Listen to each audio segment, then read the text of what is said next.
अस्सलामुअलैकुम dear students, मैं हूं अली और आज हम आयात कुरानी और हदीस की पेपर प्रेजेंटेशन करेंगे। सबसे पहले हम आयात की प्रेजेंटेशन करेंगे कि हमने आयात किस तरह बोर्ड के पेपर में लिखनी है। आयात में आपको बताया कि हमारे पास कुरान का इरशाद होता है, यानी कि जो अल्लाह ताला ने कुरान में इरशाद फरमाया है। तो सबसे पहले ऊपर मैं लिखूँगा अल्लाह ताला का इरशाद है। ये मैं 604 कट मार्कर से लिख रहा हूँ। 604 मैं आपको साथ साथ कट मार्कर भी बताता जा रहा हूँ ताकि आपको किसी भी किस्म की कंफ्यूजन ना रहे।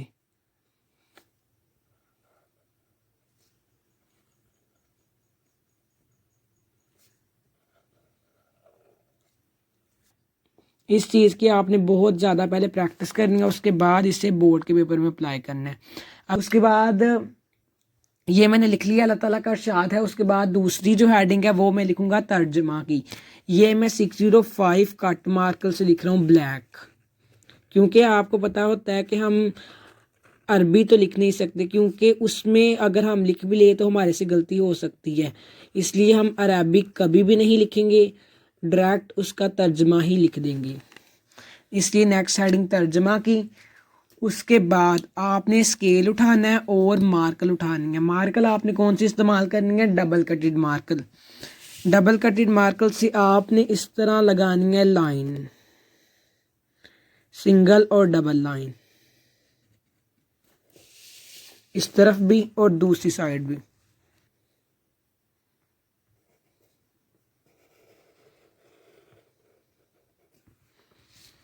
उसके बाद आपने पेन के साथ तर्जमा लिखना शुरू कर देना है।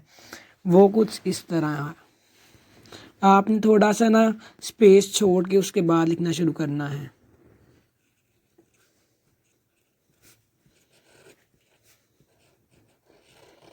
अब आपने जब अरशाद या कुरान में कोई आयत है वो लिखनी है तो आपने टू दी पॉइंट लिखनी है, यानी कि अपनी वर्डिंग इस्तेमाल इसमें नहीं करनी। आपने अपनी वर्डिंग में नहीं लिखना, जो चीज़ बुक पे लिखी है आपने बिल्कुल वही लिखनी है,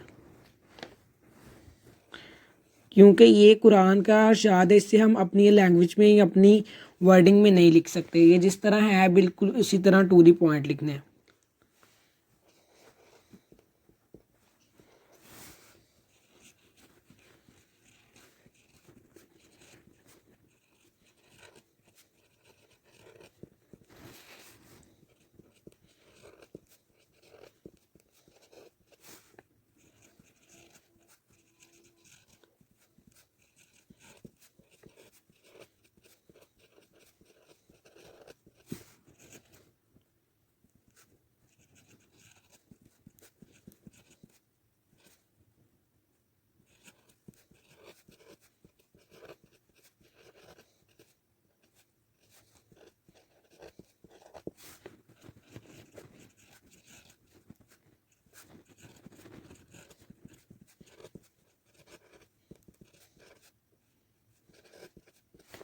स्टूडेंट्स ये मैंने लिख लिया है। अब ये देखें, जो हमारी कुरान की आयत है उसका जो हमने तर्जमा करना है उसकी प्रेजेंटेशन कुछ इस तरह की है।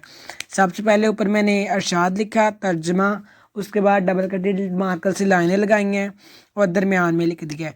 अब इनके दरमियान ये जो मैंने आपको कहा था थोड़ी स्पेस छोड़नी है, यहाँ आपने ब्लैक कलर की मार्कर से इन्वर्टिस कोमास लगा देने हैं, उससे काम और ज़्यादा बेहतरीन हो जाएगा। अब मैं आपको फाइनल लुक दिखाता हूँ।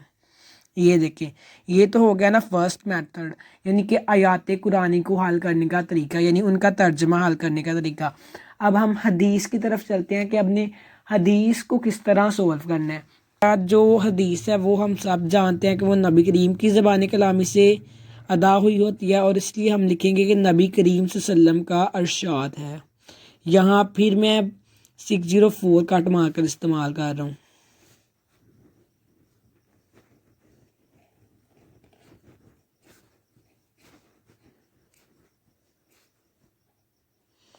अभी स्टूडेंट्स मैं लिख रहा हूँ, इसके बाद हम अंडरलाइनिंग भी करेंगे, उसके बाद आप फाइनल रिजल्ट्स देखेंगे। ये देखिए, ये मैंने इस तरह लिख लिया है, नबी करीम का इरशाद है। जिस तरह हमने पहले लाइनें लगाई हैं डबल कटेड मार्कर से, बिल्कुल उसी तरह यहाँ भी हम लाइनें लगाएंगे।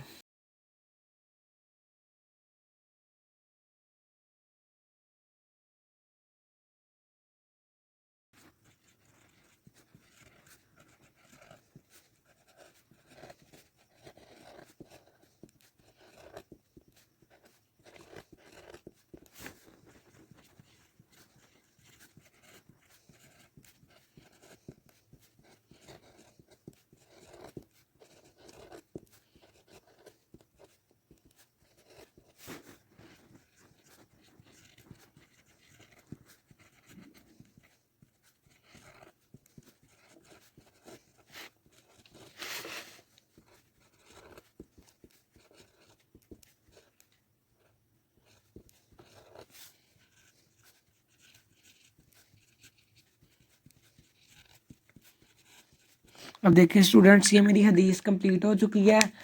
अब यहाँ मैंने ये जो डबल कटेड मार्कर है इससे लाइंस 3 लाइनों पे लगाई थी। तो अब ये जो मेरी हदीस है इसकी लेंथ थोड़ी ज़्यादा थी, तो मुझे एक लाइन और पे काम करना पड़ा। तो इस चीज़ का आपने ध्यान रख लेना है। यहाँ तक अब काम हो गया। अब इसके गिर्द भी हम इन्वर्टिस कोमास लगा देते हैं। अब इसके गिर्द हम वर्टिस कोमास लगाएंगे ब्लू से।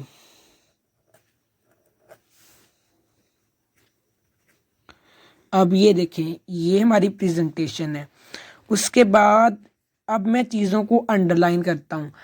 ब्लू को ब्लू से अंडरलाइन करेंगे और ब्लैक को ब्लैक से अंडरलाइन करेंगे।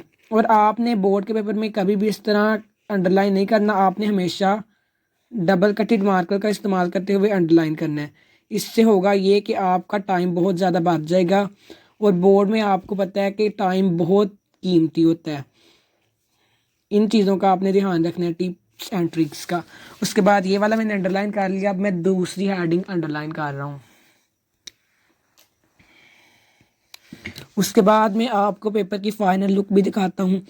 और मैं ये चीज़ अपनी हर वीडियो में बार बार कहता हूँ कि आप जो भी कोई प्रेजेंटेशन सीखते हैं मेरे से या कहीं और से, जहाँ से भी सीखते हैं, तो आप पहले उसकी ज़रूर प्रैक्टिस करें।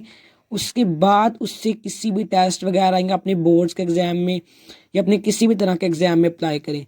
बगैर प्रैक्टिस के आप कोई भी चीज़ कहीं भी अप्लाई ना करें, क्योंकि इससे ये हो सकता है आप फर्स्ट अटैम्प्ट में से कर रहे हैं, आपसे टाइम वगैरह मैनेज ना हो या कुछ और भी मसला बन सकते हैं। तो आप प्रैक्टिस प्लीज़ ज़रूर कर लिया करें। अब सारी प्रेजेंटेशन कंप्लीट हो चुकी है। अब ये देखिए, ये प्रेजेंटेशन की फ़ाइनल लुक है। स्टूडेंट्स, ये है हमारी आज की प्रेजेंटेशन। उम्मीद है कि आपको ये अच्छी लगी होगी। अगर अच्छी लगी है तो आपने मेरे चैनल को सब्सक्राइब करना